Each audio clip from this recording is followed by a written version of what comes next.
اب ہم پڑھتے ہیں کہ تلاوت میں کن خوبیوں کا ہونا ضروری ہے۔ ترتیل یعنی قرآن پاک کو ٹھہر ٹھہر کر پڑھنا، اور تجوید یعنی حروف کو مخارج سے ان کی صفات کے ساتھ ادا کرنا۔ تبیین یعنی حرف کو صاف صاف بالکل واضح کر کے پڑھنا۔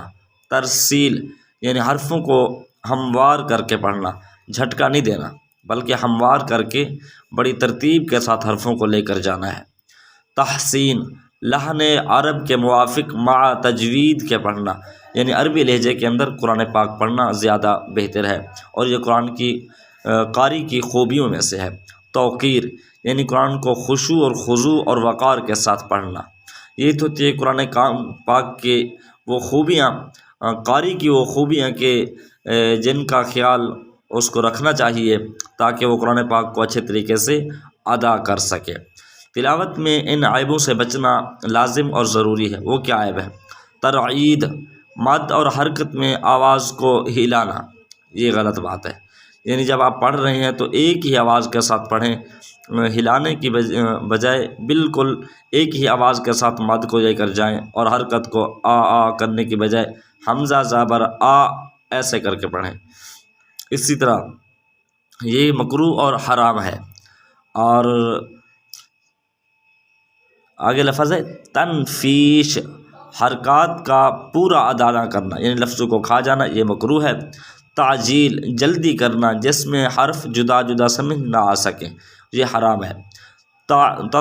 تطنین یعنی گنگنی آواز سے پڑھنا، ناک کے اندر پڑھنا، یہ غلط بات ہے اور یہ حرام ہے۔ اور تحمیز ہر حرف کے ساتھ حمزہ ملا دینا، یعنی حرف کو لمبا کرنا، یہ بھی غلط ہے بلکہ یہ حرام ہے، ایسا نہیں کرنا چاہیے۔ تطویل حرکات اور مدات کو حد سے زیادہ کھینچنا، یہ مکروہ ہے، ایسا نہیں کرنا چاہیے۔ اور آگے ہے ہمہمہ، مخفف کو مشدد اور مشدد کو مخفف کر کے پڑھنا، یہ بھی حرام ہے۔ آگے زمزمہ، گانے کے طریقے پر قرآن پاک کو پڑھنا مکروہ تحریمی، اگر تجوید سے باہر ہو تو حرام ہے۔ ترقیص آواز کو نچانا، یعنی ہلا ہلا کر پڑھنا، اگر وہ حد سے زیادہ تجاوز کر تجوید سے باہر ہو تو یہ بھی حرام ہے۔ حمزہ کو عین کے ساتھ مخلوط کر کے پڑھنا، یعنی پڑھنا تو حمزہ تھا لیکن عین کی آواز نکال دی تو یہ غلط ہے بلکہ یہ حرام ہے۔ اور رکزہ بے موقع ادغام کرنا، غنہ نہیں تھا لیکن ادغام نہیں تھا لیکن ادغام کر دیا تو یہ حرام ہے۔ اور تمدی حرفوں کو چبانا، یعنی حرفوں کو چبا چبا کر پڑھنا، یہ بھی مکروہ ہے، ایسا نہیں کرنا چاہیے۔ اور آگے لفظ ہے تعویق، کلمہ کے بیچ میں وقف کرنا، حالانکہ وہاں پر وقف نہیں تھا، اور آگے سے پڑھنا شروع کر دینا۔ اگر وقف آ جائے، سانس ختم ہو جائے اور وقف ہو جائے تو چاہیے کہ پھر بندہ پیچھے سے پڑھ کر آگے والی آیت کو لے کر جائے، نہ کہ یہاں سے شروع کر دے۔